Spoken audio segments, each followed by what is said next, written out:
şöyle başlayalım. Yani komisyonun İmralı'ya gitmesi neden önemli? Bu konuda neler söylemek istersin? Yani şöyle, komisyonun İmralı'ya gitmesi baştan beri hem parti olarak hem de halk olarak talebimizdi. Komisyonun baştan beri toplumun her kesimiyle görüşmesi, herkesle fikir alışverişinde bulunması, ama buna rağmen Kürt Halk Önderi Sayın Abdullah Öcalan'la, yani bu sürecin asıl muhatabı olan Sayın Öcalan'la görüşmemesi, bugüne kadar geciktirmiş olması büyük bir sorundur aslında. Yani komisyonun bu sürece dair niyetinin ya da işte çalışmasının ne kadar ileriye gideceğini ya da çalışmaların ne kadar ağır aksak ilerlediğinin göstergesidir aynı zamanda. MHP yani Genel Başkanı Sayın Devlet Bahçeli'nin de söylediği gibi komisyonun aslında yapması gereken en önemli işlerden biri bu sürecin muhatabıyla Sayın Öcalan'la görüşmesi, asli muhatabıyla görüşmesi çok önemlidir. Yani sürecin daha da ileriye gitmesi için ya da halkın bu talebinin en azından somutlaşması için çok gerekli ve önemli bir adım olacaktır diye düşünüyoruz. Yani bu hafta Perşembe günü görüşme yapılacaktı ama baktığımız zaman görüşme ertelendi haftaya, gelecek haftaya ertelendi. Yani bu gecikmeyi nasıl görmek gerekiyor? Ziyaretin geciktiğini siz de düşünüyor musunuz? Yani tabii ki sürecin yoğunluğu ya da işte ani değişen durumlar ya da güncelleşen konular bu görüşmenin ertelenmesine neden olmuş olabilir ama asıl niyet ve gerçekten görüşme isteği önemlidir bizim için. Yani bir an önce görüşmenin sağlanması gerekiyor. Çünkü süreci başlatan, süreci yürüten ve buna dair bütün fikriyatını, bütün çalışmalarını buna dair yürüten asıl muhatap İmralı'dadır. Ve aslında tabii ki çok kıymetlidir. Yani bütün kesimlerle görüşülmesi, toplumun her kesiminden fikir alınması ama bu sürecin demokratik toplum inşasının yürütülebilmesi için aslında geciktirilmemesi. Yani 27 Şubat'tan bu yana bir yıl geçti neredeyse. Bu sürecin ileriye gitmesi için öncelikle Sayın Öcalan'la görüşülmesi gerekiyor. Bunun geciktirilmesi zaten kaygıları daha da arttırıyor. Hem Türk halkında, baktığımız zaman Türkiye Devlet Bahçeli halklarında. de demişti ilk elden komisyonun oraya gitmesi gerekiyor. Halkta da böyle bir talep var mı mesela? Tabii ki halkın talebi, özellikle Kürt halkının talebi, yani başta da söylediğim gibi biz parti olarak da halk olarak da özellikle de Kürt halkı öncelikle asıl muhatapla görüşülmesi yönünde taleplerini dile getiriyor. Yani hatta görüşmenin geciktirilmesi halkta sürece dair kaygıları da arttırıyor. Yani sürece dair umutlar var, büyük bir heyecan var, doğru. Ama görüşülmemesi, bu demokratik toplum inşası, barışın gelmesi ya da işte barışa dair umutların aslında bir yerde bir engelle karşılaşması demek oluyor bir yerde. Bizim asıl talebimiz, yani öncelikli talebimiz Kürt halkı olarak ya da işte Türkiye halklarının da aynı şekilde birçok kesimin ya da büyük bir kesimin bu yönlü bir talebinin olduğunu düşünüyoruz. Yani asıl muhatap bu süreci başlatan Sayın Öcalan'dır ve öncelikle onunla görüşülmesi gerekiyor. Hatta geciktirilmeden. Çünkü şu ana kadar zaten yeterince geciktirilmiş oldu. Biz demokratik bir süreçten bahsediyoruz. Demokratik bir toplumdan ve siyasetten bahsediyoruz. Bunun içinde onun fikirleri, görüşleri, bu sürece dair işte bu sürecin ilerlemesi için ortaya koyduğu düşünceleri çok önemlidir. Asıl muhatap da kendisidir. Yani bir bütün olarak böyle düşünüldüğünde komisyonun daha da fazla geciktirmeden bir an önce asıl muhatapla görüşmesi, demokratik siyasetin önünü açması ve aynı zamanda demokratik bir toplumun daha doğrusu demokratik bir toplumun oluşturulması için en öncelikli taleptir ya da en öncelikli koşuldur diyebiliriz. Rüçhan Efe, yani komisyonun sadece İmralı'ya gitmesi mesela bu süreç için yeterli olacak mı? Çünkü Kürt Halk Önderi Abdullah Öcalan'ın rolünü oynaması için hangi çalışır koşulların yaratılması gerekiyor? Yani şöyle, tabii ki komisyonun İmralı Adası'nda ağır tecrit koşullarına rağmen demokratik siyaset ve demokratik toplum inşası için mücadele eden, bu noktada yıllardır muhatap arayan Kürt Halk Önderi Sayın Öcalan'la görüşmesi tabii ki önemli ve kıymetlidir. Ama bu yeterli midir? Hayır, yeterli değildir. Yani ağır tecrit koşullarına rağmen bu kadar barışa dair, demokratik topluma dair, demokratik toplum inşasına dair fikirlerini, bütün yaşamını buna adayan Sayın Öcalan'ın aynı zamanda özgür çalışır koşullarının da sağlanması gerekmektedir. Yani düşünün ki bu kadar zor şartlarda, bu kadar ağır tecrit koşullarında her şeye rağmen 26 yıldır mücadele eden bir önder var ve bunun eğer özgür çalışır koşulların yaratılması durumunda gerçekten süreci ilerletme, yani Orta Doğu'nun yaşadığı bu kaos ya da işte bu yangın yerinin ortasında Türkiye'nin kalmış olması, ama bunun ancak barışın sağlanarak içinden çıkılabileceğini ortaya koyan Sayın Öcalan, tabii ki eğer özgür çalışır koşullara, yani fiziki özgürlüğünün de aynı zamanda sağlandığı bir koşula erişirse kesinlikle bu barış süreci, demokratik toplum süreci çok daha hızlı bir şekilde oluşacak ve ortaya çıkacaktır. Yani sürecin daha da hızlı ilerlemesini sağlayacaktır. Yani komisyonun, daha doğrusu İmralı'ya giden avukatların ve ailenin görüşü tabii ki yeterli değildir. Yani toplumun her kesiminin fikri, bu sürece dair görüşleri, bu sürece dair bu noktada mesela istekleri ve gazetecilerin talepleri. müracaatı olduğu, yine akademisyenler, aydın yazarlar da gidip görüşme talebinde bulunmuştu. İmza kampanyaları var bu bağlamda. Tabii ki, yani şöyle, bütün kesimlerin aslında bu süreçte elini taşın altına koyarak sorumluluk üstlenmesi gerekiyor. Bunun için de fikirlerini hem Sayın Öcalan'a, yani İmralı Adası'na gidip görüşmek, hem ona iletmek, hem de onun ortaya koyacağı fikirlerle bir ortaklaşma sağlamak tabii ki sürecin akameti açısından da çok önemlidir. Daha doğrusu sürecin daha da ileriye gitmesi açısından da çok önemlidir. Şöyle ki biz mesela halk toplantılarını yapmıştık. 2000'den fazla halk toplantısı gerçekleştirdik. Sürece dair halkla bir araya geldik. Onların görüşlerini, onların düşüncelerini de aldık. Karşılıklı tartışmalar da yürüttük, ama mesela İmralı Adası'ndaki Kürt Halk Önderi Sayın Öcalan'ın halkın fikirlerini çok fazla önemsediğini, bu fikirlerin de kendisine gitmesi gerektiğini, aslında sürecin halkla birlikte yürütülmesi gerektiğinin altını da çizmiş oldu. Çünkü biliyoruz ki bir bütün olarak ancak bir barış sağlanacaksa bütün kesimlerin, yani burada dindarların da, Alevilerin de, Ezidilerin de, Sünnilerin de, Türklerin de, Kürtlerin de bir bütün olarak sürece dahil olması gerekiyor. Aynı zamanda bunun içinde Sayın Öcalan'la fikirlerini karşılıklı olarak belirtmeleri, konuşmaları gerekiyor. Talep de bu yönde zaten. Herkesin de talebi, aslında birçok kesimin talebi bu yönde. Yani dediğim gibi sadece işte avukatların ya da aile görüşünün olması süreci ilerletmeyecektir ya da bizi ileriye götürmeyecektir ya da işte demokratik toplum inşası için hani çok demeyelim de aslında bir anlam, çok fazla bir anlam ifade etmeyecektir. Bizim için önemli olan ya da Kürt halkı için önemli olan özgür çalışır koşullarda fikirlerini daha doğru bir biçimde, daha iyi bir biçimde ya da toplumun her kesimine aktarabileceği bir biçimde dile getirmesi Sayın Öcalan'ın, aynı zamanda daha da önemlisi zaten barışın, kalıcı bir barışın sağlanması için fiziki özgürlüğünün sağlanmış olması bu sürecin nihayete erdirecektir ve kalıcı bir barışın sağlanması için de yani tamamlanması için de aslında yeterli olacaktır.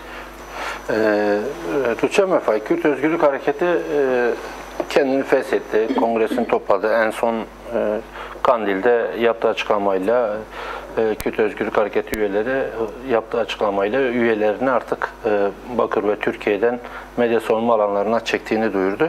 Yani bu noktada devletin hangi somut adımlar atması gerekiyor? Çünkü halk tarafında da sürekli tek taraflı adımlar atılıyor ve devlet tarafından da bir beklenti var. Sizce hangi somut adımlar atılmalı? Yani şöyle, ülkede barış umudunu geliştiren ve bu çerçevede 27 Şubat 2025 tarihinde çağrı yapan Kürt Halk Önderi Sayın Öcalan'ın çağrısına Kürt Özgürlük Hareketi önce kendini feshederek sonra silahları da yaktığını açıklayarak göstermiştir, aslında karşılık vermiştir. Daha sonrasında önderliğinin çağrısının arkasında olduğunu gösteren bir şekilde medya savunma alanlarından çekilerek herhangi bir provokasyona yer vermemek adına askeri gücünün medya savunma alanlarından çektiğini söyleyerek aslında samimiyetini göstermiştir. Kürt Özgürlük Hareketi'nin samimiyetini bu şekilde göstermesi tamamen zaten en büyük somut adımlardır diyebiliriz, bugüne kadar attığı adımlar. Ama devlet ve iktidar tarafında henüz buna dair, yani sürece dair somut bir adım atılmadığı gözlenmekte. Bunun için yasal, anayasal ve entegrasyon ve demokrasi adımlarının bir an önce devlet tarafından, iktidar tarafından atılması gerekiyor. Yani bu bütün halkın aslında talebi. Çünkü sizin de dediğiniz gibi henüz Kürt Özgürlük Hareketi'nin bugüne kadar attığı somut adımlara karşılık devlet ve iktidar kanadının henüz sürece dair somut bir adım atmamış olması, aynı zamanda yasal bir düzenleme, anayasal bir düzenleme ya da entegrasyona dair bir düzenleme yapmamış olması baştaki barışa dair heyecanı ve umudu yerini aslında kaygıya bırakıyor. Yani bizim bu çatışmalı ortamdan çıkmamız ya da işte Türkiye'nin çatışmalı ortamdan çıkması aynı zamanda ötekileştirici, antidemokratik bir zemin alanından çıkması için bir an önce demokratik bir anayasal düzenleme, demokratik bir yasal düzenleme ve entegrasyon yasalarının bir an önce hayata geçirilmesi, hazırlanması ve hayata geçirilmesi gerekiyor. Yani bu aslında hem Kürt halkının hem Türkiye halklarının da barışa dair umudunu hem büyütecek hem de süreci daha da ileriye götürecektir. Yani biz en başından beri bunu söylüyoruz. Evet, somut adımlar atılıyor. 27 Şubat çağrısından sonra Kürt Özgürlük Hareketi samimiyetini en doğru şekilde, en güzel şekilde göstermiş oluyor. Ama aynı zamanda karşılığında evet bir komisyon kuruluyor ama bu komisyonun işlerini çok ağır aksak ilerletmesi, İmralı'ya gidip asıl muhatapla görüşmemesi, aynı zamanda bununla ilgili herhangi bir çalışma, daha doğrusu çok ağır aksak yürütmesi, bununla ilgili çalışmaları çok ağır aksak yürütmesi kaygıyı da arttırıyor. Yani bizim daha doğrusu Kürt halkının devlet ve iktidar tarafından, kanadından beklediği somut adımlar, yasal düzenlemeler, anayasal düzenlemeler, ötekileştirici, ayrıştırıcı, bir dilin kullanılmaması, Kürt ve Türk halklarının 1000 yıllık kardeşliğin getirdiği bir sonuç olarak bir arada barış dolu bir ülkede yaşaması adına bir an önce yasal düzenlemelerin yapılması, bunu hayata geçirmesi ve kaygıların da ortadan kaldırılması gerekiyor. Yani kesinlikle halkın da talebi, isteği ve umudu bu yönlü. Yalnız şöyle, yani silahlarını yakan, sınır dışına çekilen,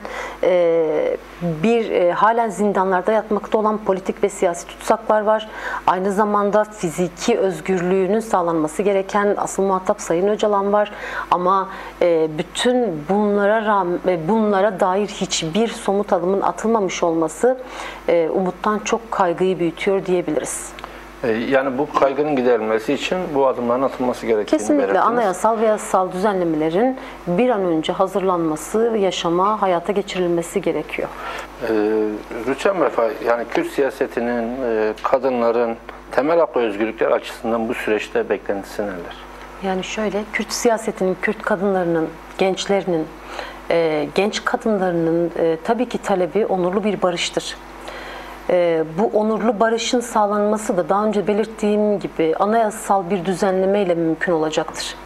Yani anayasal bir çerçevede gelişecek olan bir durumdan söz ediyoruz. Sayın Öcalan'ın söylediği gibi kadın özgürleşmeden toplum özgürleşemez sözü zaten bu durumu net bir şekilde açıklamaktadır. Çünkü biz bin yıllardır kadının metalaştırıldığı, kadının ötekileştirildiği, eve kapatıldığı, aile kavramı adı altında tamamen toplumun işte sosyal alanlarından çekildiği, ekonomik alanından çekildiği, baskılandığı, sözünü kuramadığı bir ataerkil zihniyetten bahsediyoruz. Yani Kürt kadınlarının talebi gerçek anlamda onurlu bir barışın sağlanması, bu barışın sağlanmasıyla birlikte kendini artık nesne değil özne olarak görmek istemesi. Yani çünkü biz şunu biliyoruz ki erkek egemen sistemin oluşturduğu, daha doğrusu devletli sistemlerin kadını nereye koyduğu, kadını nerede gördüğü çok açık ve ortadadır. Yani son birkaç gündür hatta kadına yönelik şiddetle ilgili açıklamalar yapıyoruz. Kadının şiddete uğramasıyla ilgili yozlaştırma politikalarıyla, özel savaş politikalarıyla kadının nereye konulmak istendiği çok açık ve ortada. Ancak dediğim gibi daha önce de az önce de belirttiğim gibi şunu biliyoruz. Biz demokratik bir toplum yaratılırsa kadının nesne olmaktan çıkıp artık özne olma konumuna geleceğini, kadının artık şiddetten, korkudan, kadını her türlü saldırıya maruz bırakan bir zihniyetten sıyrılmış olacağız. Yani kurtulmuş olacağız biz kadınlar olarak. Kadınların talebi dediğim gibi yani insanca yaşamak, onurlu bir yaşam sürmek, bunun da ancak yine demokratik toplum inşasıyla mümkün olacağını hepimiz biliyoruz, görüyoruz. Yani bir kadın olarak gerçek anlamda özellikle Orta Doğu'da yaşayan kadınların bu çatışmalı ortamda, bu savaş ortamında erkek egemen zihniyetle oluşturulmuş devletli sistemlerde ne kadar çok ötekileştirildiği, ne kadar çok toplumdan kopuklaştırıldığı, toplumdan koparıldığı, kadınların ne kadar çok işte aile yılı ilan ediliyor. Ondan sonra kadınlara yönelik yapılan katliamlar, şiddet bir şekilde işte erkek tarafından işte namus adı altında ya da işte zora sokulduğu için bunları yapma gerekçelerini ortaya koyan erkekler tarafından kadınların ne kadar zorlandığı, ne kadar zorluklar yaşadığı, kendini ifade edemediği, belki birçok yerde sözünü kuramadığı kadınlardan söz ediyoruz. Yani Sayın Öcalan'ın özellikle bu sürecin yürütücüsü kadınlardır demesinin aslında kadınların özgürleşmesine... Yani bu sürece biraz daha kadınların tabii ki aktif olarak daha fazla katılım mı? Aktif olarak daha fazla katılması aslında sürecin yürütücüsünün öncülerinin kadınlar olduğunu söylüyor. Çünkü bir toplumun özgürleşmesi kesinlikle kadınların özgürleşmesinden geçer. Yani bu çok nettir.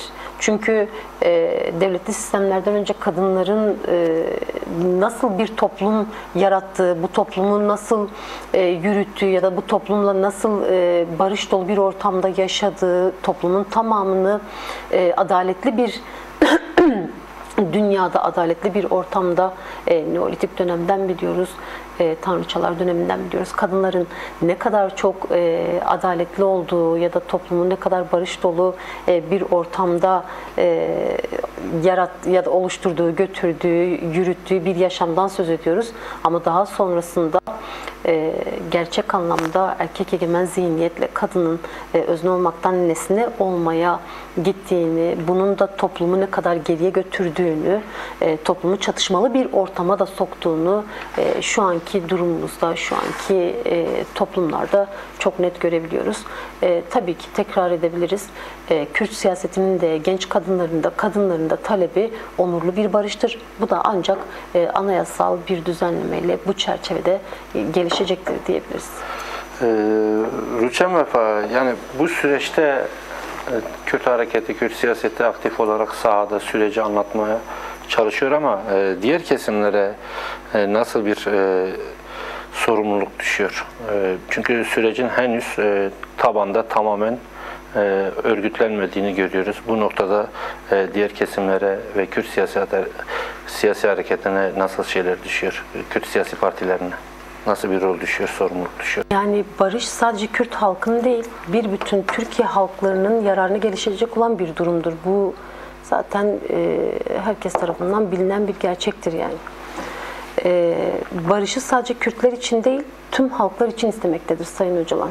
Yani bu nedenle demiştik, yani Sayın Öcalan'ın çalışma koşullarının, tecrit koşullarının değiştirilmesi, fizik özgürlüğünün sağlanmasından bahsediyoruz. Çünkü bu koşulların yaratılması ülkeye, Türkiye halklarına karşı sorumluluklarını daha iyi yerine getirmesi için aslında ön koşuldur ya da büyük bir koşuldur diyebiliriz. Barış ve demokrasi ortamının gelişmesi için sadece bir tarafın elini taşın altına koyması, sorumluluk üstlenmesi yeterli olmayacaktır. Yani kuşun tek kanadıyla uçmasının mümkün olmadığından bahsediyoruz, değil mi? Evet. Gerçek anlamda kalıcı bir barış sağlanması için Türkiye halklarının tamamının, yani bu sadece siyasetçilerin görevi değil, yani bu kadınların da sorumluluğudur, görevidir, aynı zamanda gençlerin de sorumluluğudur, Kürt halkının da ama Türkiye halklarının da sorumluluğudur.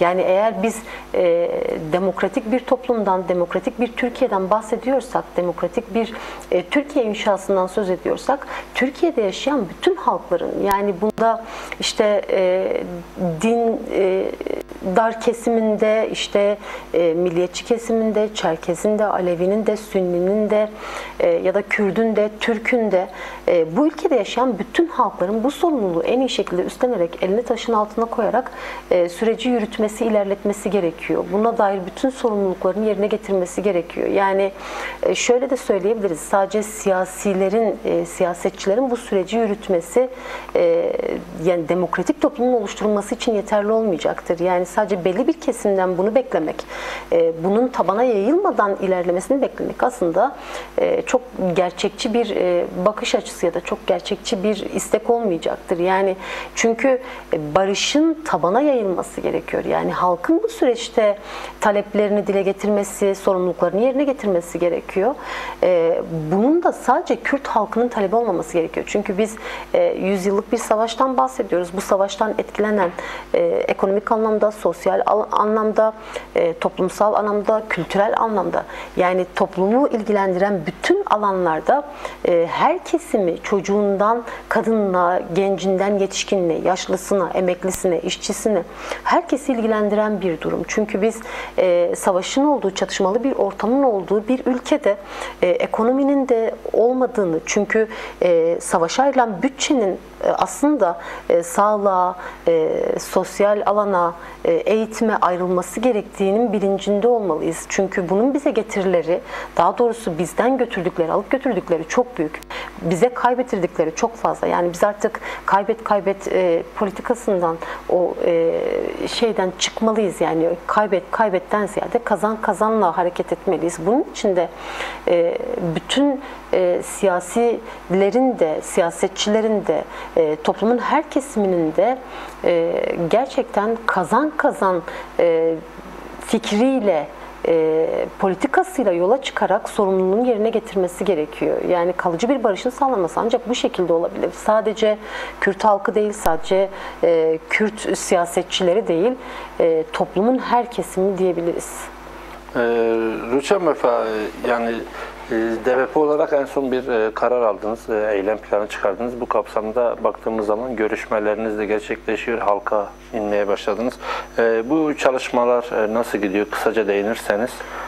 Yani şöyle, eğer gerçekten barışa ve demokrasiye dair çalışması olan her kim varsa toplumu, tabanı daha doğrusu, halkı bu sürece dair kazanımlarına, bu sürecin sonundaki kazanımlarına dair örgütlemesi ve tartışması, bu süreçle halkın demokrasiye olan inancını arttırması ve halkı örgütlemesi gerekiyor. Bize de DVP olarak tabii ki örgütlülüğün öneminden bahsediyoruz. Yani örgütlenmenin, bir araya gelmenin bizi nasıl ileriye götüreceğinden, ya da bizim nasıl bu sürece dair sorumluluklarımızı yerine getirmemiz gerektiğinin en önemli koşulu olduğundan söz ediyoruz. Halkla bir araya geliyoruz, aile ziyaretleri yapıyoruz, köylerde, mahallelerde. Daha öncesinde zaten ki hala devam eden atölye çalışmalarımız var. Mesela kadın kurtuluş ideolojisiyle ilgili hala da devam eden bir çalışma. Kadınların özgürleşmesine dair, kadınların toplumdaki özgürlüklerinin, toplumu özgürleştirmesinin ne kadar önemli olduğuna dair tartışmalar yürütüyoruz. Şu anda da mahalle mahalle, köy köy gezerek, halkla bir araya gelerek hiçbir ayrım gözetmeksizin aslında süreci hem anlatıp, süreci aktarıp aynı zamanda herkesin elini taşın altına koyarak sorumluluklarını yerine getirme noktasında örgütleme çalışmalarımızı yürütüyoruz. Çünkü biliyoruz ki artık önümüzdeki dönemde ya da bu süreç için en önemli olan şey örgütlülük. Yani zaten sürenin de sonuna geldik. Son eklemek istediğiniz bir şey varsa? Yani şöyle söyleyelim, eğer gerçekten 27 Şubat'ta başlayan çağrıyla birlikte barışa dair umudun daha da büyümesi, artık umudun toplumsallaşması, hayata geçirilmesi noktasında demokratından, muhafazakarından, kadınından, erkeğinden, yaşlısından, çocuğundan, gencinden herkesin bu sürecin sorumluluğunu, bu sürecin ağırlığını ve bizi nereye götüreceğinin bilincinde olarak elini taşın altına koyarak bütün sorumluluklarını yerine getirmesi gerekiyor. Kalıcı bir barış, onurlu bir barış istiyorsak eğer, talebimiz de bu yönde ise toplumun her kesiminin kendini bu sürece katması, sorumluluklarını yerine getirmesi, tekrar ediyorum yasal ve anayasal düzenlemelerin bir an önce hayata geçirilmesi ve daha da önemlisi bu sürecin nihayete ermesi için Kürt Halk Önderi Sayın Öcalan'ın fiziki özgürlüğüne, aynı zamanda siyasi ve politik tutsakların da artık yaşama dönme noktasında bu yasal düzenlemelerin hayata geçirilmesi gerektiği inancında, görüşündeyiz.